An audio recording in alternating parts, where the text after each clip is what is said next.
The cold, pre-dawn air over the Virginia coast bit through the polypropylene fabric of their long underwear, but the real chill radiating through the men of Alpha Platoon came from within. They stood in a loose semicircle on the rain-slicked tarmac of a private naval air station, their bulky rucksacks at their feet, their gazes fixed on the C-130 that was supposed to be their chariot into the night. The mission was a high-stakes snatch and grab in the mountainous terrain of eastern Afghanistan, a target that had evaded the regular forces for months. Everything about the operation screamed danger, but it was the kind of danger they trained for, the kind they craved. What they didn't crave, what sat in their guts like a shard of ice, was the person standing next to their platoon chief, Master Chief James Hoss Holbrook. Lieutenant Sarah Jenkins was a compact woman with sharp, intelligent eyes and auburn hair pulled into a severe bun. She wore the same multicam camouflage as them, but the gold naval aviator's wings on her chest might as well have been a target. She was a drone pilot, or more formally, a remotely piloted aircraft, RPA, pilot.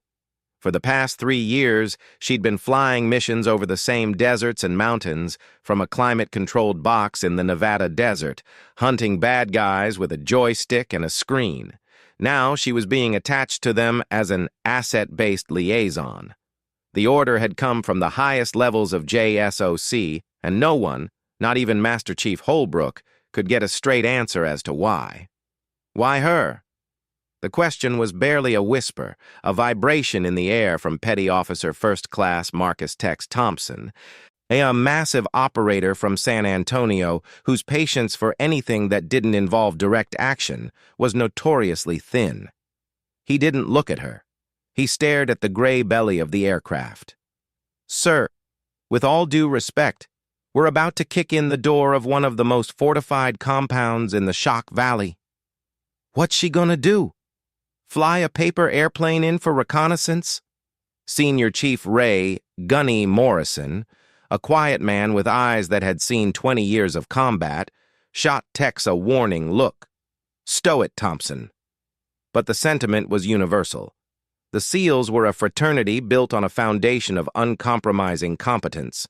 You earned your place through the crucible of Bud/S, through years of deployment, through blood, sweat, and the unspoken understanding that the man or woman next to you could be trusted to make the split-second decision that meant the difference between life and death. Lieutenant Jenkins hadn't earned that. She was an outsider, a chair force ranger, an observer who would be a liability the moment the bullets started flying. Her presence felt like a political box they were forced to check, a burden they had to carry into the fight. Jenkins felt their animosity like a physical weight. It rolled off them in waves, a silent, professional rejection. She'd expected it. In the world of special operations, you are what you do.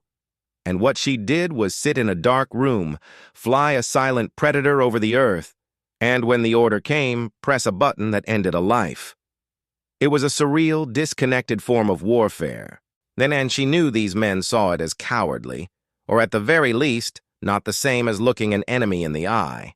She kept her own eyes forward, her expression neutral, her jaw tight.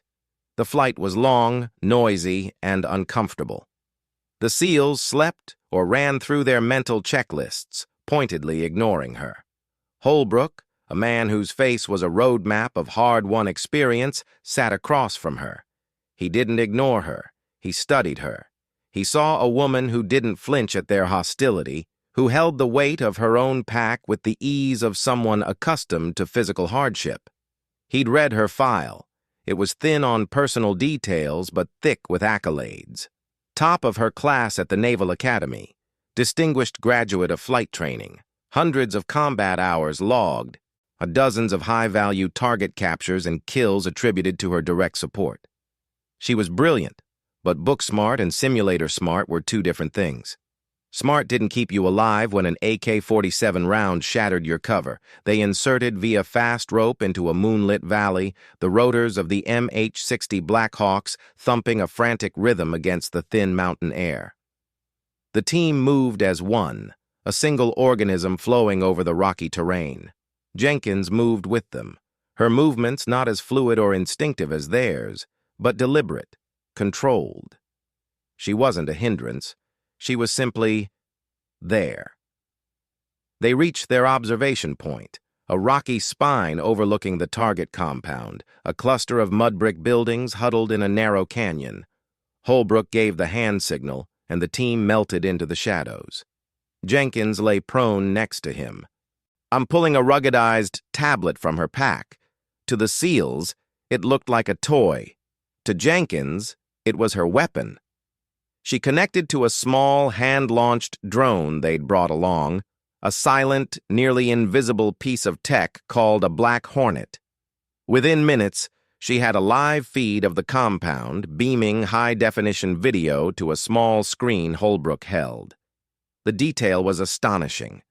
They could see the guards changing shifts, counting their numbers. They could see a woman hanging laundry, the clothesline providing a perfect scale for the compound's walls. 3 guards on the roof, 2 at the main gate, 1 roving, Jenkins murmured, her voice calm and professional in Holbrook's earpiece. But there's a sub-basement. Look at the thermal signature on the north side. Heat bleed. There's a room down there, heavily occupied. Well, that's not where they'd keep a family. That's a bunker. Holbrook looked at his own satellite imagery, which showed nothing but flat Earth. He looked back at her screen, at the faint but unmistakable glow of a hidden room. He grunted. Good eyes. The mission was a go. The assault team split, one element taking the high ground, the other preparing to breach the main gate. As they moved into their final positions, everything went wrong. A young SEAL, a new guy they called Fish, dislodged a rock. It wasn't a loud sound, but in the silence of the mountain, it was a thunderclap. A guard on the roof shouted a warning. The silence was shredded by the deafening, percussive roar of an RPK machine gun. Tracer rounds, bright as angry fireflies, ripped through the night, stitching the ground where the assault element was taking cover. Ah, contact front! Contact front! The radio crackled with desperate shouts. The SEALs returned fire, their M4s a sharper, more controlled counterpoint to the wild chatter of the enemy guns. The compound erupted. Muzzle flashes winked from every window and loophole. They were pinned down, their planned assault devolving into a chaotic firefight. Fish was hit, a round tearing through his thigh. Tex, firing his MK-46, roared in fury as he dragged Fish behind a low rock wall.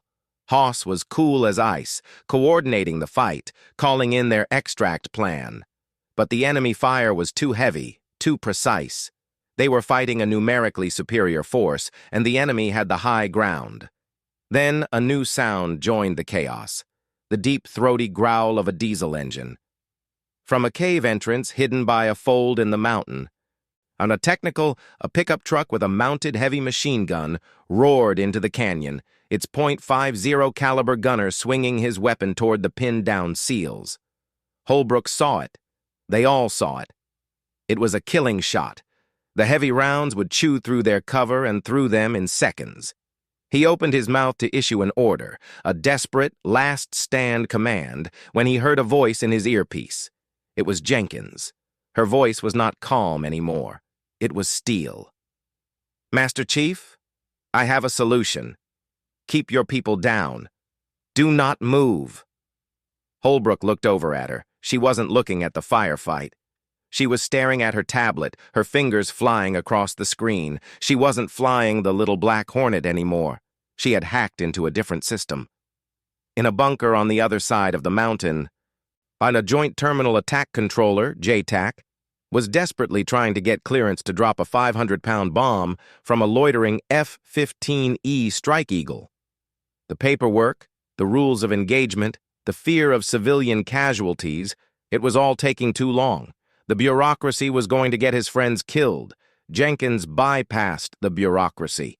She knew the JTAC's frequency. She knew the protocols. She knew the air crew. She had flown with them virtually 100 times.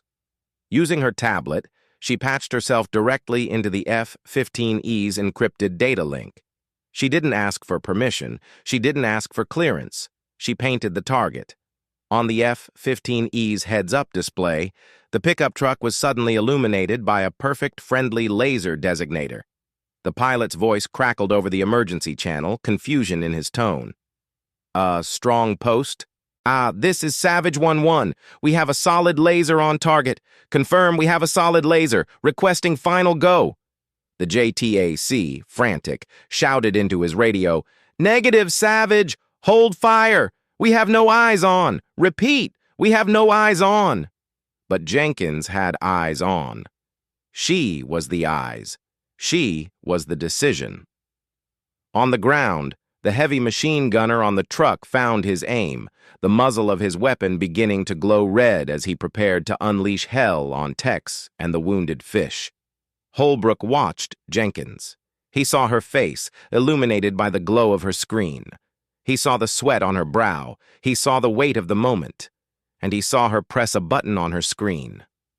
"Cleared hot," she whispered. High above, invisible to all below, the F-15E released its ordnance. A single GBU-12 Paveway 2 laser-guided bomb detached from the aircraft's pylon, falling silently for a few seconds before its guidance fins engaged, steering it unerringly toward the pinpoint of light Jenkins had painted. It struck the Technical with a precision that was almost surgical. The explosion was a massive, concussive blossom of orange and black, instantly silencing the heavy machine gun and turning the truck into a twisted hunk of metal. The shock wave rolled over the seals, a hot wind that carried the acrid smell of explosives and burned diesel. The enemy fighters in the compound, seeing their heaviest weapon annihilated in a single terrifying blast from a clear sky, broke. Their fire became sporadic, then ceased altogether as they melted back into the caves and crevices of the mountain. The remaining assault element, stunned but alive, exploited the opening. They stormed the compound, clearing it with brutal efficiency. In the sub-basement, just as Jenkins had predicted, they found their target, a high-ranking bomb maker, cowering with his guards. The firefight was over. The silence that followed was more profound than any that had come before. The air smelled of cordite and dust. Medics worked on Fish, stabilizing him for the medevac that was now screaming toward their position. Tex stood over the crater where the Technical had been, his chest heaving, his mind struggling to process what had just happened. He looked back at the rocky spine where Jenkins still lay. He looked at Gunny, whose face was a mask of grim understanding. He looked at Hoss. Hoss was already walking toward her. Jenkins was packing up her tablet, her hands shaking slightly now that the adrenaline was fading. She heard his footsteps, on the crunch of gravel, but didn't look up. She expected a reprimand. She had broken every protocol in the book. She had overstepped her bounds by a country mile. She was probably facing a court-martial. Hoss stopped in front of her. He was a giant of a man, and she had to crane her neck to look up at him. His face was unreadable. He stared at her for a long moment. "What you just did," he said, his voice a low rumble. "That doesn't exist. It didn't happen. Do you understand me?" She blinked, confused. "Master Chief, I didn't have clearance. I saw the target, and I knew the air crew, and the JTAC was locked up, and You saw the target," Hoss repeated, cutting her off. "We were blind, pinned down, and about to get slaughtered. You saw what we couldn't, and you acted. You didn't hesitate." He glanced back at his men, who were watching the exchange. "They'll never say it," he said, quieter. "But they know. I know." He offered her a